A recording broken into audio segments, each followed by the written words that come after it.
Bonjour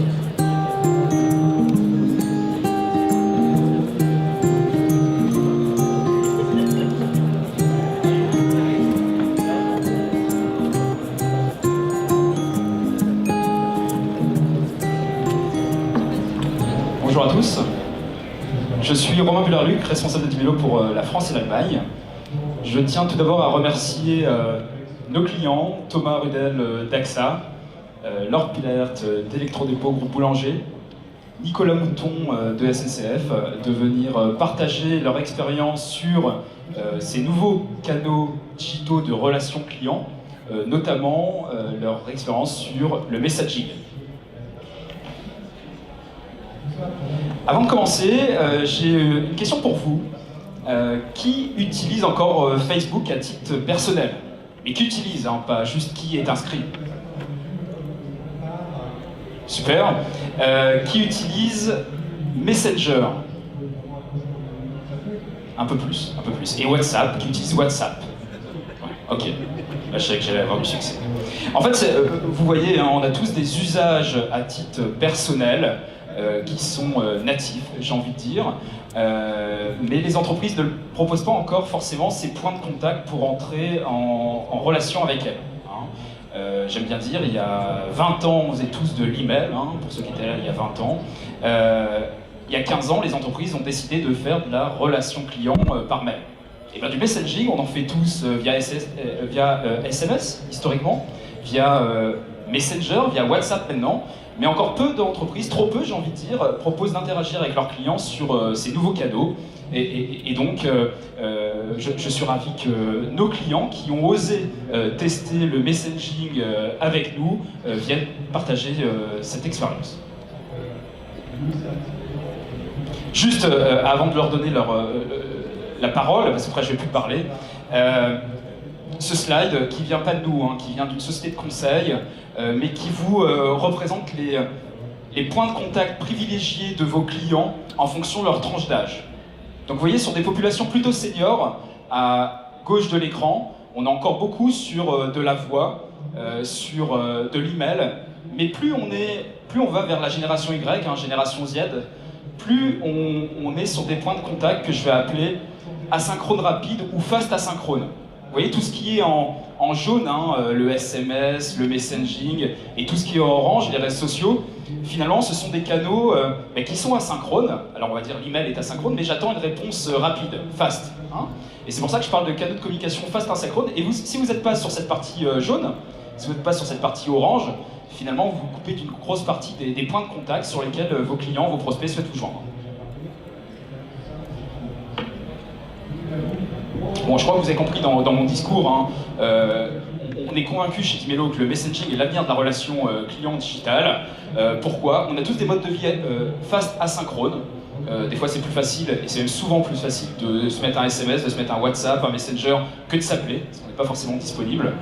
L'avantage pour vous de l'asynchrone rapide, contrairement au live chat, contrairement au call, c'est que vous allez pouvoir lisser des pics de production sur des plateaux de relations clients. Et puis ça correspond réellement aux usages. L'avantage d'être embarqué dans votre app pour faire du messaging, c'est qu'on va pouvoir envoyer des photos, sa position géographique, ce qui fait qu'on améliore réellement l'expérience client, l'expérience utilisateur.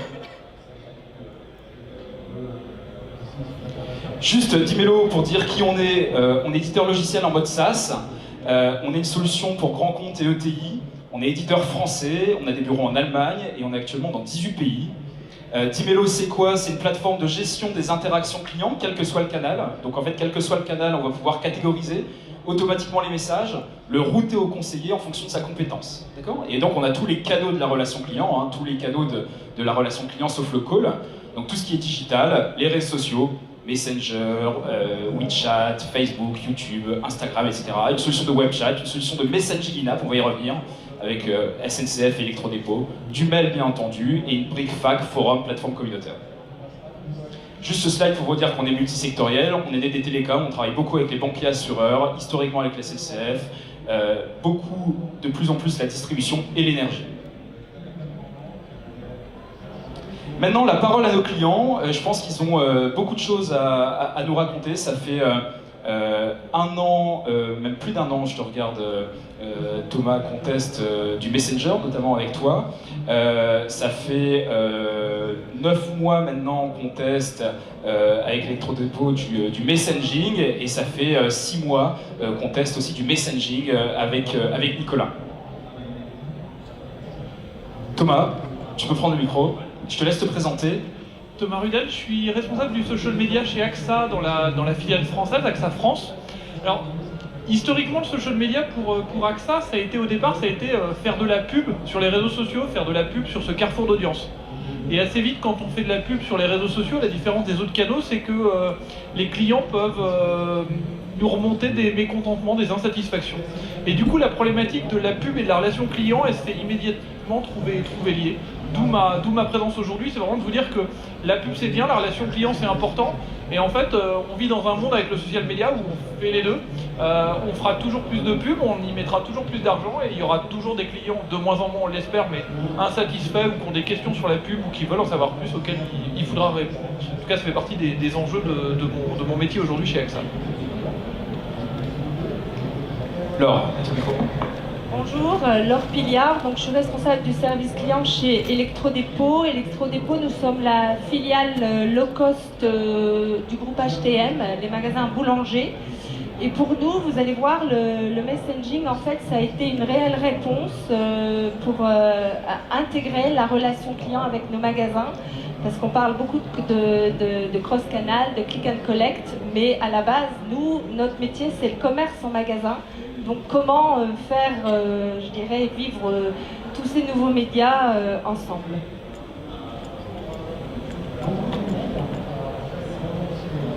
Nicolas, à toi. Bonjour, je m'appelle Nicolas. Je travaille dans une petite start-up que vous connaissez certainement, SNCF. Notre métier consiste à transporter beaucoup de personnes en France à travers le monde, mais notamment 6 millions de personnes en France chaque jour, 365 jours par an. Je ne vais pas vous faire lever la main, savoir qui a déjà pris un train chez SNCF aujourd'hui, mais je pense qu'il y en a beaucoup d'entre vous. Notre relation client, la difficulté par rapport à peut-être d'autres secteurs, c'est on transporte les gens 365 jours par an. Donc ça veut dire qu'il faut être au plus proche de nos clients et les accompagner au mieux 365 jours par an. Et donc notre relation client, elle, est disponible 7 jours sur 7, de 7h à 22h. Et donc l'intérêt pour nous, c'était de trouver... Notre problématique, c'est vraiment d'aller au plus près de nos clients chaque jour et de coordonner l'ensemble des métiers. Donc mon poste consiste à être en charge de la relation client notamment, mais de la communication externe en digital et social media pour le groupe SNCF. Et donc je fais le porte-voix de l'ensemble des activités du groupe qui travaillent avec notamment Timelo, mais qui travaillent sur les thématiques de relations clients, que ce soit TER, TGV, les segments pro, que vous êtes peut-être client pro chez SNCF, et le groupe SNCF Corporate aussi. Alors, j'ai une question première question pour vous trois. Pourquoi avez-vous osé le messaging comme canal de relation client? Et je pense que ce terme « oser » est important, puisque ça fait un petit moment qu'on en parle, et vous êtes lancé. Hein, il y a une vingtaine d'entreprises en France qui font à l'heure actuelle du messaging. Thomas, tu vas peut-être commencer. Tu es le premier assureur en France, j'ai envie de dire au monde, mais ça tu vas nous confirmer, à t'être lancé sur Messenger pour faire de la relation client. Plutôt que de savoir si on était le premier, le deuxième, ça c'est des questions d'experts, mais le vrai sujet, nous, de se lancer sur ce canal-là, c'est vraiment pour moi dans le prolongement de la publicité, c'est parce que les Français y sont. Et que nous assureurs leaders comme AXA, assureurs généralistes, évidemment, on est présent historiquement par courrier, on est présent au téléphone, on est présent depuis plus récemment par mail. On est présent depuis 3 ans, si je ne me trompe, à répondre aux clients sur les réseaux sociaux. Et Facebook Messenger, vous avez levé la main dans la salle, mais il y a un an, on était déjà sur des chiffres impressionnants. Les Français utilisent massivement Facebook Messenger, massivement WhatsApp. Et nous, vraiment, le cœur du sujet, c'était de se dire, la première plateforme qui ouvre en France a été Facebook Messenger, c'est de se dire, on doit proposer de la relation client là, pour une raison toute bête, parce que c'est un carrefour d'audience. Et j'incite vraiment là-dessus, moi on me dit, ouais mais t'as fait un coup, t'es le premier sur Messenger, mais c'est ok, d'un point de vue relation publique, c'était peut-être intéressant de faire un coup, mais globalement et structurellement, c'était important de se retrouver sur ce carrefour d'audience naturelle, parce qu'à un moment donné, être là où sont nos clients, c'était clé. Le deuxième aspect, pour compléter mon propos, c'est de le proposer d'abord à nos clients de moins de 30 ans. Nos clients de moins de 30 ans, nous, c'est une cible clé pour un assureur comme AXA. On est généraliste, évidemment, on a tout type de clients, mais on a notamment les plus jeunes, et qu'à un moment donné, pour qu'ils nous considèrent comme un assureur proche d'eux, crédible, et pas uniquement comme l'assureur de leurs parents, mais qu'ils aient envie aussi d'aller chez nous, il y a un sujet, c'est de leur proposer des canaux de relations clients, ou des canaux relationnels tout court, qui correspondent à leurs usages. Vous avez déjà fait des sorties de lycée, vous avez peut-être des ados parmi vous, vous savez que ces applications, ils les ont là dans leur smartphone. Et vraiment, j'insiste là-dessus, c'est peut-être simple, c'est peut-être trop simple, mais je vous assure que c'est la réalité et qu'on pense qu'on est convaincu que c'était ça le facteur clé de succès.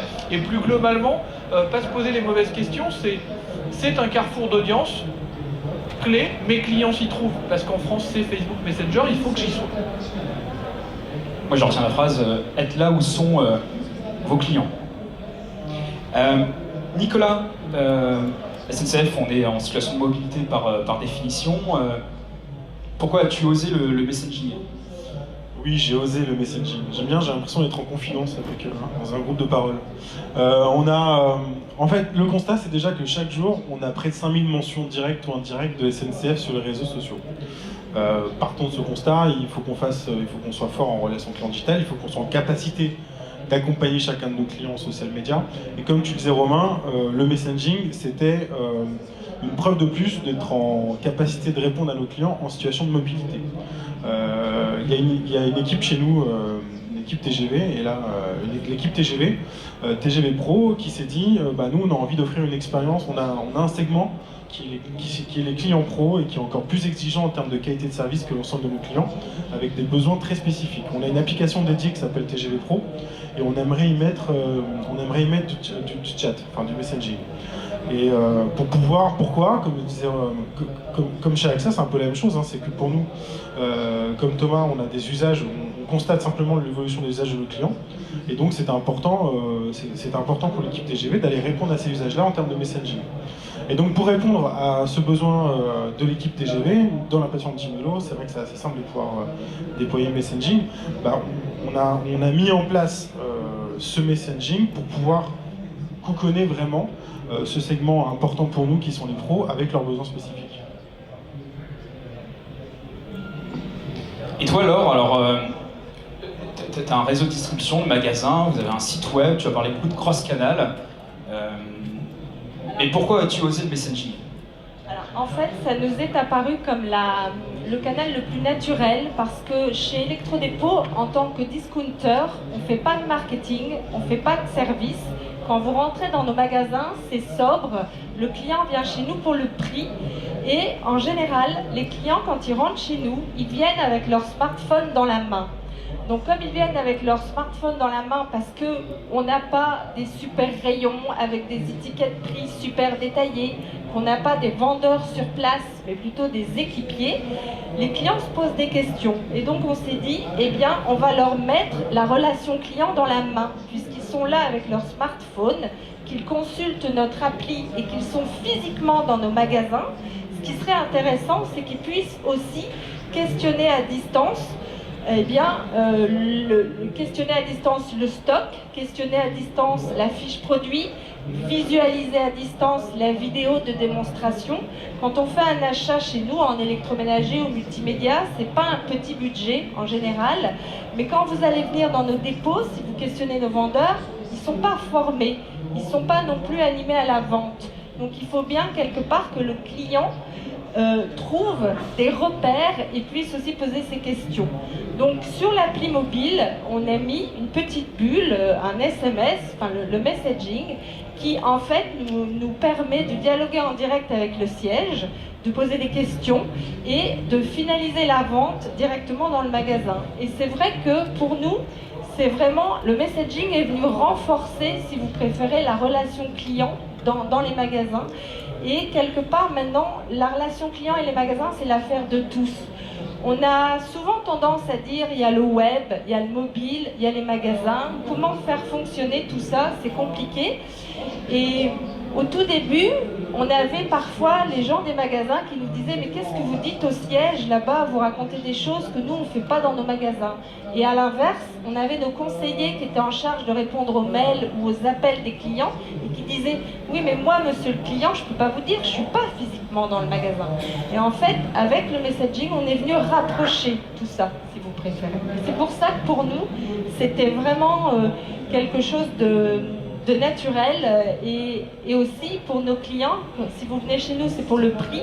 Donc pour nos clients, c'est aussi une solution gratuite et en instantané qui peut contacter tout le temps. Et le fait que ce soit gratuit, ça a été aussi pour nous important.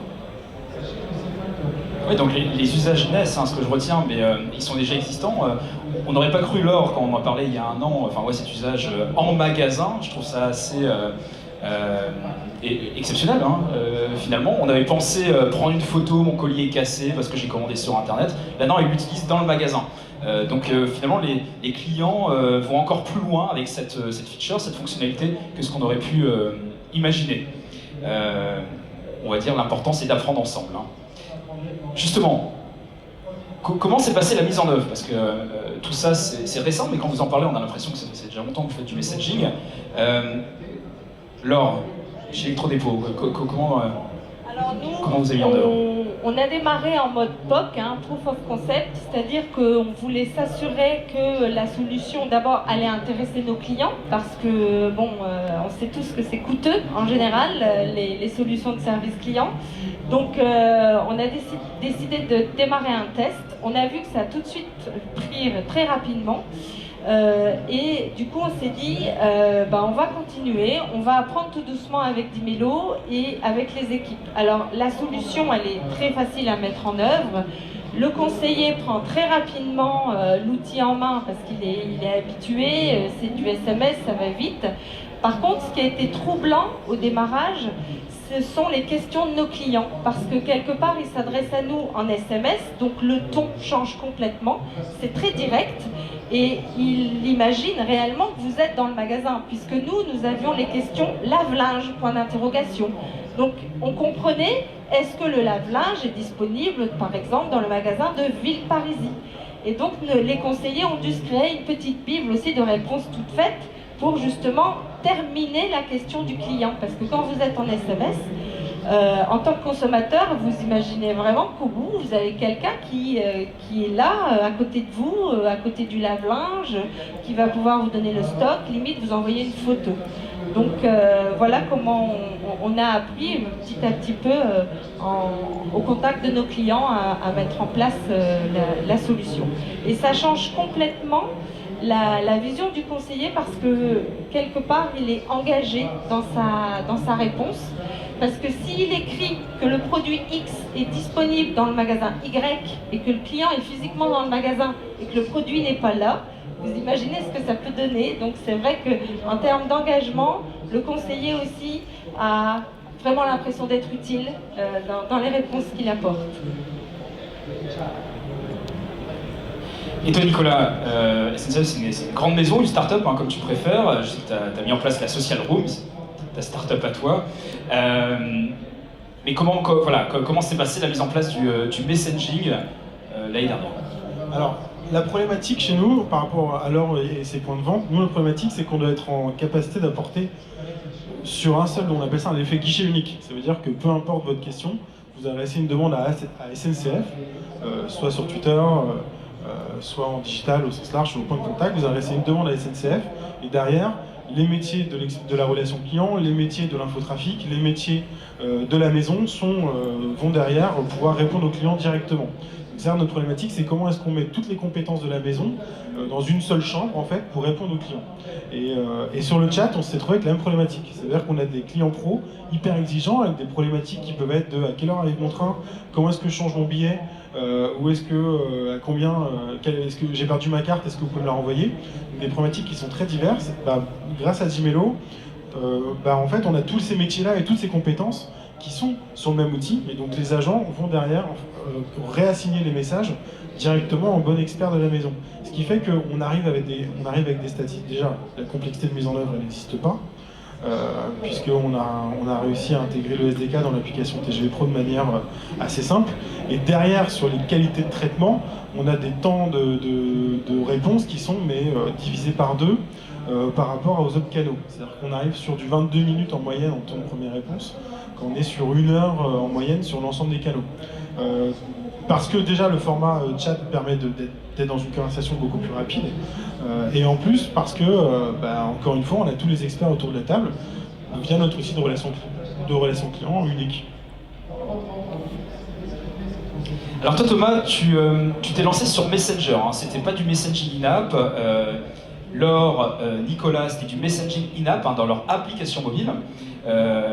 AXA, c'était sur Messenger. Et comment, Thomas, tu as pu être dans le programme bêta, puisque tu as lancé Messenger en fait avant l'officialisation? Alors, tu as des entrées en Californie? Ouais, je vais pas vous parler technique ou d'entrée potentiellement en Californie, mais je vais vous parler un peu de la relation avec Facebook, parce que une fois n'est pas coutume. Et ils nous ont posé quelques questions. La première, ça a été, en fait, nous on veut parler avec des techos. Et vous, AXA, à nos yeux, vous n'êtes pas vraiment une boîte de techos. Donc est-ce que vous bossez avec un intégrateur? Ça a été étonnant cet aspect-là, est-ce que vous bossez avec un intégrateur? Et le fait de dire oui, on bosse avec Dimelo et il faut qu'on se voit, c'est pas pour faire la promo de Dimelo, mais ce sujet d'avoir avec un intégrateur solide sur le sujet, c'était fondamental pour les gens de chez Facebook de dire ok, on bosse avec nous. On s'est retrouvé avec une compétition interne avec d'autres entités d'AXA et nous on a pu y aller notamment parce que Dimelo a pu nous aider sur le sujet. Donc ça c'était un des aspects clés. Et ensuite en mode de fonctionnement, comme on faisait déjà de la relation client sur Facebook et sur Twitter, ajouter un nouveau canal, c'était finalement pas grand chose. Là aussi ça paraît rien, mais à partir du moment où vous avez basculé sur la relation client écrite, un canal de plus, finalement on faisait déjà du chat dans d'autres entités d'AXA, donc du chat, du Messenger, il y a 2-3 nuances, mais finalement le Messenger c'est les avantages du chat sans les inconvénients. Il y a le push notification en plus, il y a les contenus enrichis, c'est adapté au mobile, mais finalement c'est un peu comme du chat. Donc ces aspects-là, ils étaient vraiment fondamentaux et ça nous a aidé à une chose, c'est-à-dire qu'une fois que Facebook nous avait dit ok, on veut bien bosser avec vous, parce que c'est comme ça que ça s'est passé, on a fait les échanges avec Facebook et Dimelo fin décembre 2015 et on était live début avril, juste avant la conférence Fate l'année dernière. Donc en 3 mois, on avait un projet lancé et quand je vous ai dit, nous, pour la formation des équipes, on les a formés, ça nous a pris une demi-journée et en 1 heure, c'était plié. En 1 heure, c'était plié parce que vraiment par rapport à du répondre sur Facebook ou sur Twitter où tout est public, sur Messenger c'est en privé, on est sur des canaux de conversation écrite, nos équipes étaient déjà entraînées. Donc vraiment 3 mois de lancement, du mode commando, des choses faire et refaire, et une relation tripartite entre nous, Dimelo et Facebook Messenger. Parce que vraiment cet aspect tripartite, il était clé. Et justement, ça fait 1 an, hein, Thomas, que tu t'es lancé sur Messenger. On va venir tout de suite sur les résultats analysés. Je pense que vous avez un bon retour d'expérience. Nicolas, tes premiers retours d'expérience au niveau des KPI, hein, c'est ce qui va nous intéresser. Alors, nous, ce qu'on a mesuré, c'est notre temps de première réponse, le temps écoulé entre la réponse qu'on apporte au client et sa question. On a calculé aussi le taux de satisfaction de nos clients. J'ai un questionnaire après l'échange avec nous et un taux de résolution aux premières réponses. Et en fait, on se rend compte que par rapport au reste des canaux sociaux, c'est vrai que sur la partie chat, on arrive avec des stats qui nous ont nous-mêmes surpris, surtout l'équipe TGV Pro. Alors l'équipe TGV Pro est super ravie parce qu'en plus ils voient que leur client pro, qui est leur segment feed très important, est encore plus satisfait, avec un taux moyen de satisfaction de 88%, je crois, enfin plus de 80%. On est sur un taux moyen de première réponse d'un temps moyen de première réponse de 20 minutes, encore une fois, par rapport à 1 heure sur l'ensemble des canaux. Et en plus, on voit que les taux de résolution en premier contact sont de 60%. Ça veut dire que derrière, on a répondu au client en 1 réponse, on n'a pas besoin d'aller beaucoup plus loin et au contraire, il est satisfait. Tout ça pour dire qu'au niveau stats, on est super content, effectivement. En plus, nous, encore une fois, on est apporteur de solutions en interne pour le groupe SNCF. Donc, c'est-à-dire qu'on est, même pour nous, le challenge est remporté d'avoir répondu aux attentes en interne de nos équipes.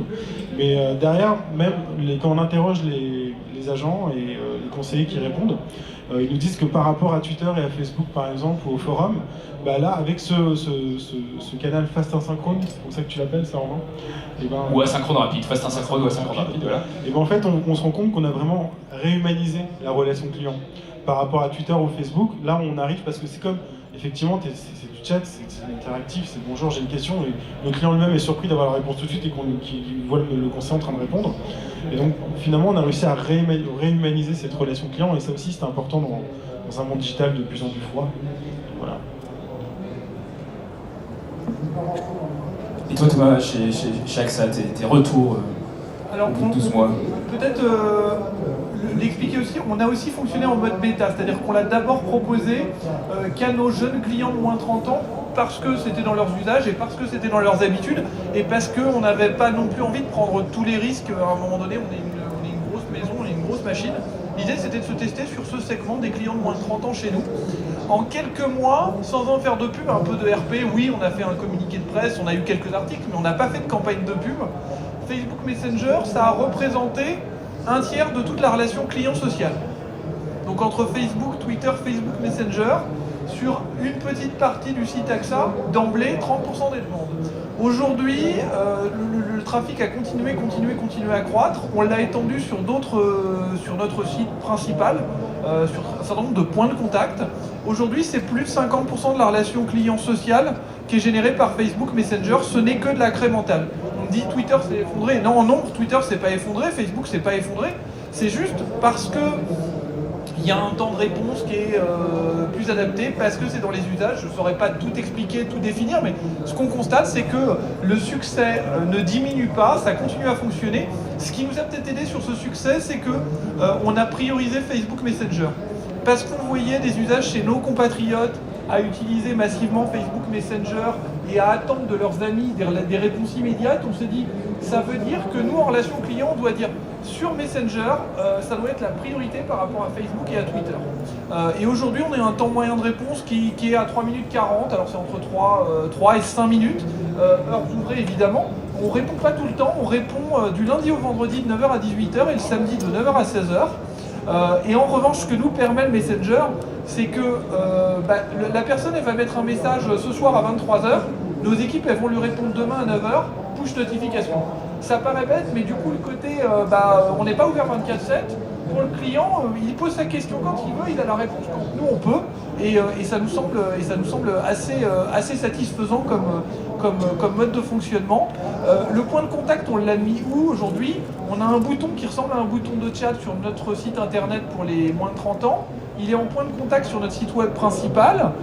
Il est évidemment sur Facebook, parce que sur Facebook, il y a un lien Facebook Messenger, Message Us.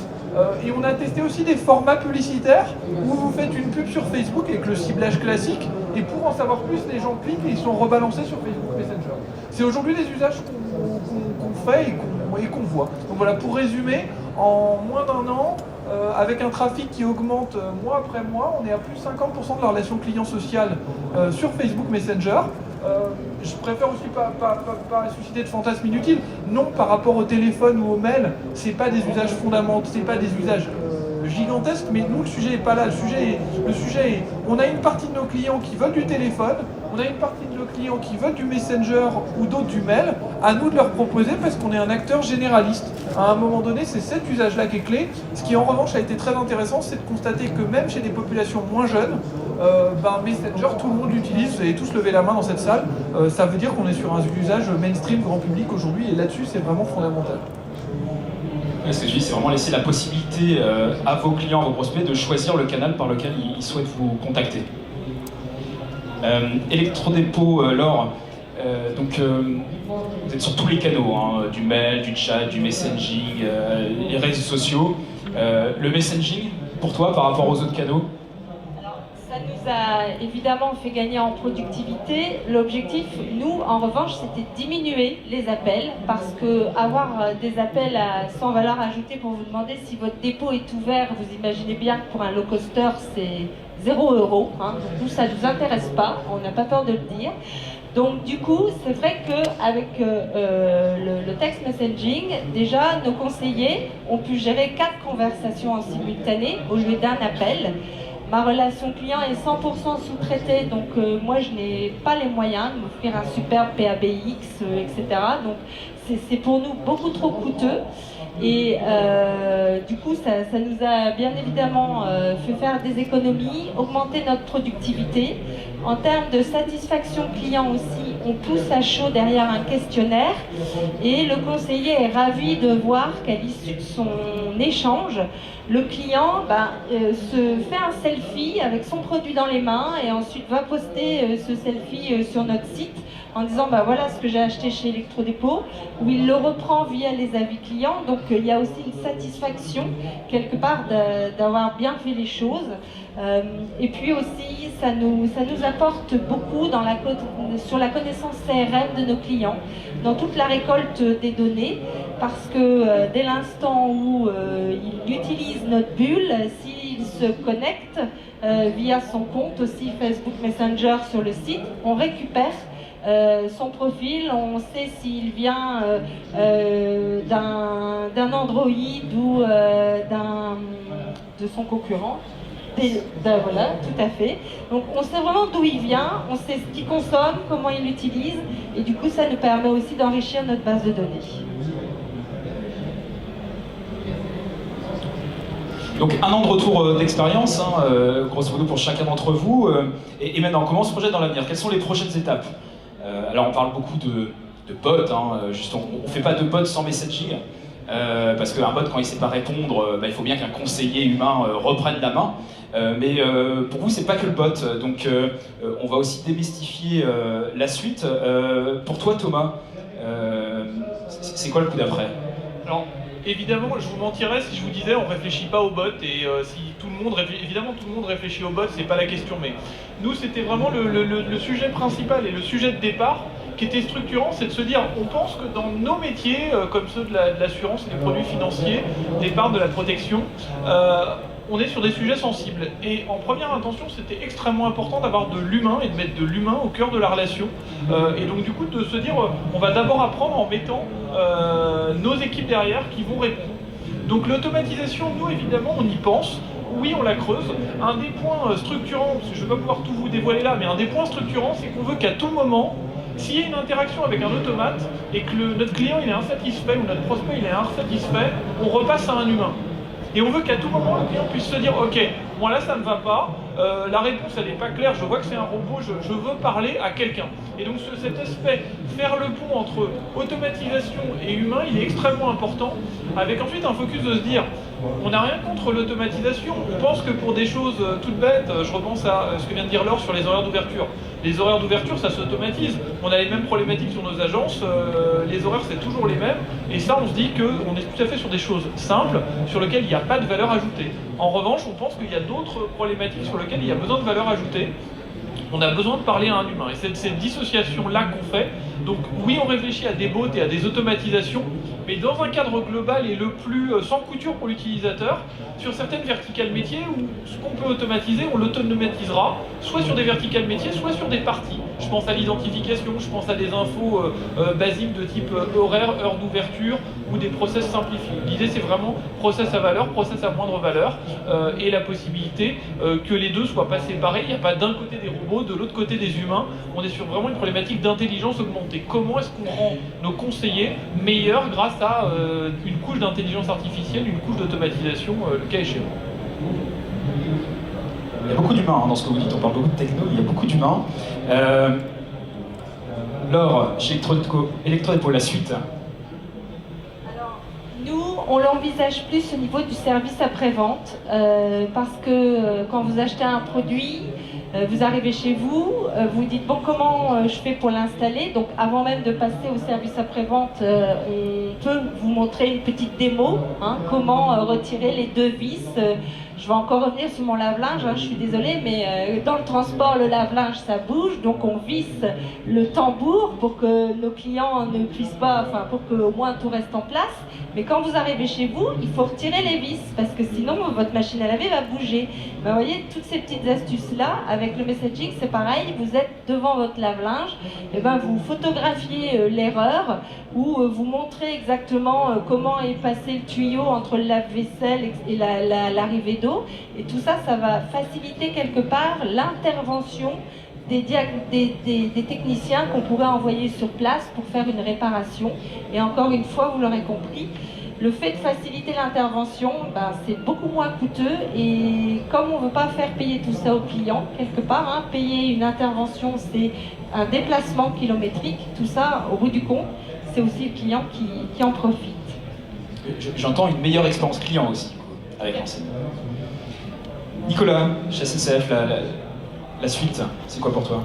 Alors la suite, déjà on a fait le plus compliqué, c'était de mettre tout le monde, ce fameux guichet unique qu'on a instauré, ça veut dire un seul point de contact qui est SNCF, derrière tous les métiers sont dessus.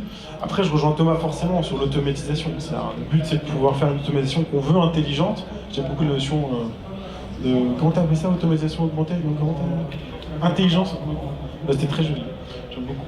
Donc notre but c'est ça, c'est de rendre l'automatisation plus intelligente et venir compléter l'humain. Pourquoi? Déjà parce qu'effectivement il y a soulager nos agents, c'est-à-dire qu'il y a beaucoup de questions sur lesquelles il n'y a pas de valeur ajoutée, et à la fois on pénalise nos agents, sur les questions sur lesquelles ils doivent répondre où il n'y a pas de valeur ajoutée, et puis nos clients qui attendent du coup que l'agent puisse traiter leurs demandes, alors que si jamais on met en place un principe d'automatisation, justement on va améliorer la qualité de service pour tout le monde. Et l'autre objectif c'est d'aller aussi augmenter l'amplitude horaire. On est déjà disponible 7 sur 7 de 7h22. Derrière, on peut imaginer, grâce à l'automatisation, partir sur du 7-7, 24-24, en tout cas sur du premier niveau de réponse. Donc ça, c'est notre ambition, et ça veut dire que le chat qu'on a fait aujourd'hui en test sur l'application TGV Pro, pourquoi pas aller le pousser à l'ensemble des clients également. C'est-à-dire, comme on voit que tous nos KPI sont ouverts en termes de satisfaction client et d'efficacité de traitement, et ben on réfléchit sur est-ce qu'on aurait intérêt ou pas à rendre le chat aussi intégré dans l'application SNCF par exemple. Donc voilà les problématiques sur lesquelles on réfléchit, ça veut dire agrandir encore plus notre bassin d'audience. Eh bien merci à vous, merci Laure, merci Thomas, merci Nicolas, merci à vous tous. On vous invite sur notre stand, le stand d'Imelo, J26, K25, pour un cocktail déjeunatoire si vous poursuivez des échanges avec nos intervenants, nos clients. Voilà, pour un cocktail déjeunatoire, ce sera très sympa j'espère. Merci.